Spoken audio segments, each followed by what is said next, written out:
Hello, everyone, and welcome back to Freely Nourished, the podcast that empowers you to break the cycle of dieting by teaching you to nourish your body well.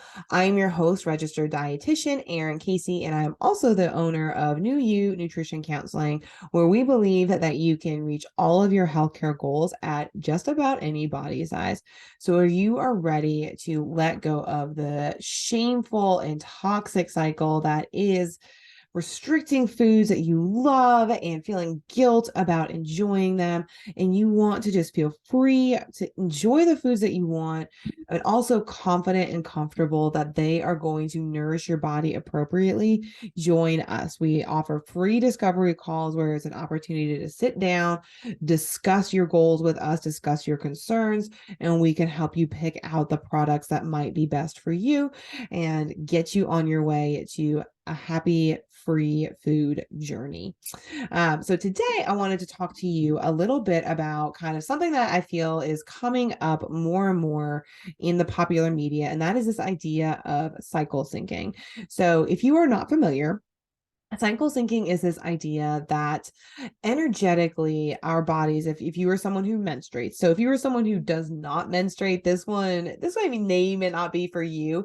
That said, I think it's worthwhile to listen in on, especially if you are someone who is a trainer who trains people who menstruate, or if you in any other capacity manage or work with people who menstruate. Let's be honest, we are half of the population, so we deserve our time in the sun too. So the idea of cycle syncing is that energetically, we are not the same all 28 days of our typical cycles. So when we think of cycles that impact human behavior, human appetites, human energy, most of the way our world currently works is built around what's called a circadian cycle, and that is basically a 24-hour period from dawn until dusk kind of thing.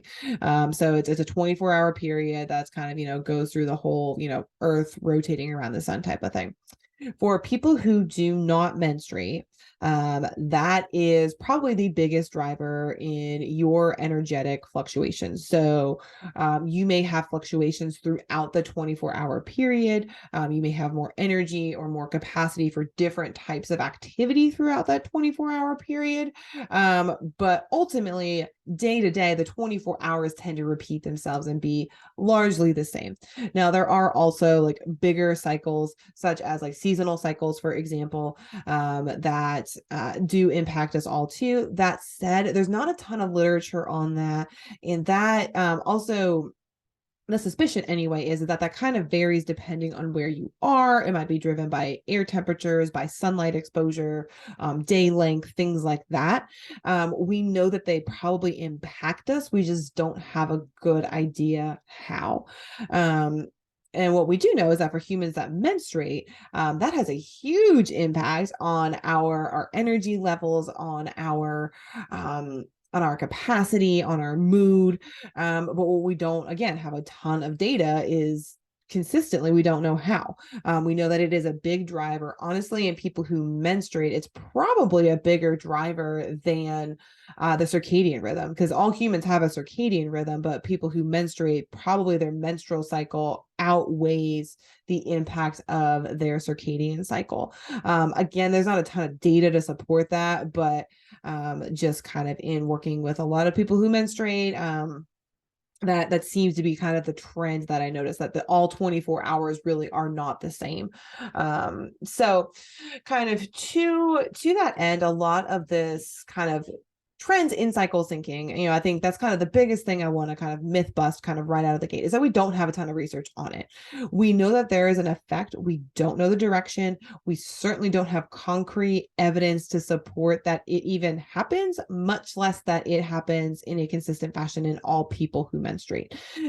So it's really a wild world out there. We have absolutely, it's an idea that we are just now honestly coming to like fully recognize, which is pathetic in 2023, that like half the population is impacted by this, and like there's still no viable research to really flesh it out. But that's where we are. So I think it's important to be very, very careful when you are looking at research and looking at claims about cycle syncing, because the reality is the research frankly is not there. It's an effect that we know that there's an effect. We don't know the direction. We don't know the severity. And of course, all of that is going to be subject to individual nuance as is everything, right? So we just truly do not have a ton of consistent data. So I think that that's really important to notice. That said, any person who I've ever met who does menstruate will tell you that their energy is different at different times of the month. So at different times in their menstrual cycle. They will also tell you that their appetite is different at different times of the month or different times in their menstrual cycle. That does not mean that they are broken. Like I said, I have heard it from literally every human being that I've ever known that's ever experienced a menstrual cycle. So there's nothing wrong with that. What the problem is that we're trying to take a cycle that is naturally occurs in that fashion, and we're projecting this view, this patriarchal view, let's be honest, that was developed by people who do not menstruate, men. They're projecting this circadian view on it when people who menstruate just simply operate under a different system, right?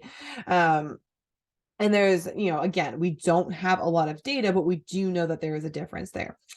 There is a lot of evidence not a lot of evidence, scratch that. There is zero evidence, but there is a lot of talk about, you should only exercise in certain ways around your cycle. You should only eat certain things depending on where you are in your cycle. And I think, one, that it means you have to be very, very aware of your cycle, and it has to be regular, which many people's are not.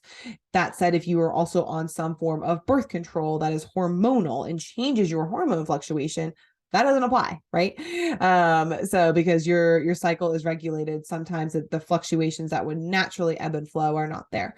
So I think it's just kind of important to, even of people who menstruate, this may not apply to anybody or everybody, because your hormones may be falsely regulated by some outside mechanism, such as a birth control pill, an IUD, an implant, etc. That said, again, we don't have data. We don't have data that supports that you should or should not train in certain ways around your period. We just do not have that data available. Do we know that, yes, you may feel more tired, your lifts may not be as strong at certain times? Yeah, okay. Does that mean you shouldn't do them? I don't know.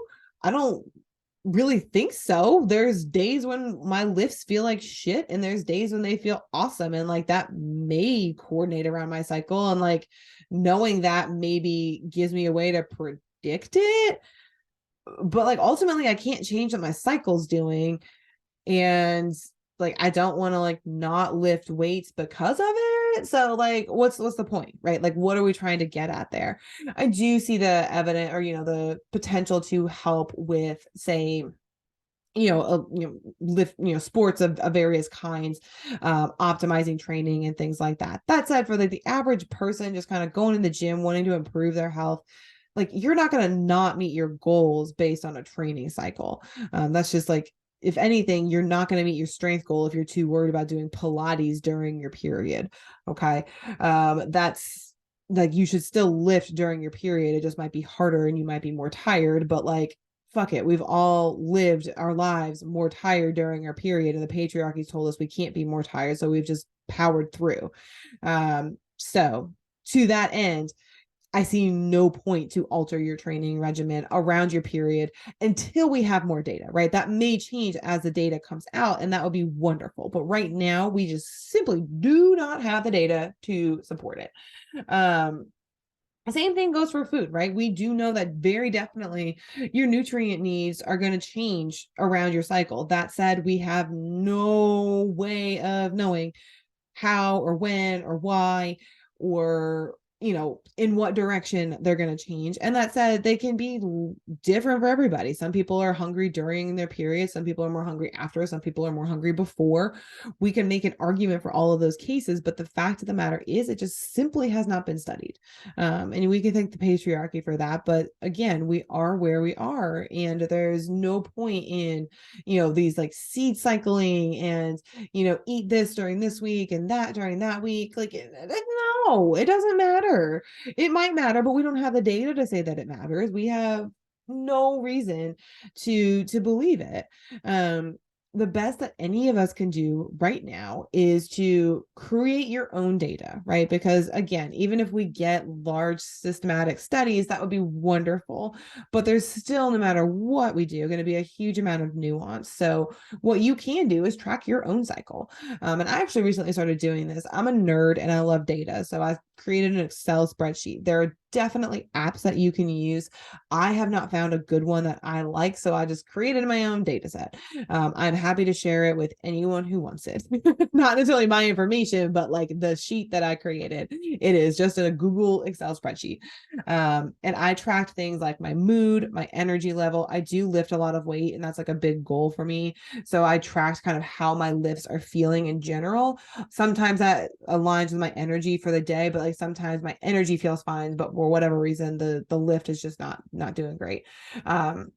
And sometimes those are nutritional things. I track things like my appetite. I track things like what my skin is doing. I've been having a lot. I actually, full transparency, recently came off of birth control, and my acne has been like out of control. So I'm tracking things like that, and it seems to kind of cycle with my menstrual cycle. And then I'm tracking things like bloating, digestion, hunger, cravings, things like that. So if you want more information, collect it, right? Because that's tailored to your body. And try not to approach it. I think this is where people get really stuck, is that we're stuck in this idea that there is a right and a wrong. And there may be a kind of a right and a wrong for your body, but it's just what your body wants. That doesn't mean it's right or wrong for anybody else. It doesn't mean that there's any moral association with it. It just means that that's what your body needs at that time. So try to be kind to yourself. Try to approach it with a feeling of curiosity, and just, be open to what you find. It doesn't matter if you crave chocolate like the middle of the month. Okay, that's when you're craving chocolate. Fine. That's fine. Feed yourself chocolate during that week and go on with it. A lot of this too, I think we talk about it as if there's, a way to optimize, and there's going to be a right and a wrong, but there's just so much value in just understanding how your body works and leaning into that, not away from that, not trying to change it. It's just kind of, okay, this is how my body is showing up energetically today. And I had a little bit of a heads up because I noticed that, the week after my period last month, like this was kind of the energy that I noticed. So maybe, these are kind of the things that I noticed. So I'm not particularly surprised that maybe I'm gassed at the gym, or, getting into like, I'm not feeling super creative at work, but I'm doing really well at administrative tasks. You may notice those things. And if you have the flexibility to change things in your life to support that, great. If you don't, well, then at least you have the information, right? And you notice that it's consistent, and you have the, foundation to fall back on of like, oh, that's probably my cycle. If there's nothing you can do to change it, well, then there's nothing you can do to change it, but at least it's not unexpected. That said, I don't think there's a ton of value right now in changing a ton of our habits without at least observing ourselves first in whether it comes to nutrition or fitness. There's just no benefit at this point in changing them around your cycle without fully understanding your own individual cycle, because there's just no data. There's just no data to support it. Hopefully that changes. I truly and genuinely hope that it does. And, some years from now, I can record a podcast that basically says, ignore everything I said then. Here's the data and here's what we do. But for right now, we just don't have it. So, work towards your goals. Know that it is definitely normal if you menstruate, for not all 24 hours are going to feel the same throughout the course of your 28-day cycle. And that is normal. We just don't have enough data to talk to you about how we can optimize that at this point. So I hope that was helpful. I know that it was kind of like everything you're reading is garbage, but for right now, honestly, everything you're reading is garbage. And we just don't have the data to say otherwise. And I hope that changes, but for right now, that's where we're at. So with that, I will leave you all. I know it's not a ton of practical tips, but it is the truth as it stands today. So I hope you all have a wonderful rest of your day, and I will see you next time.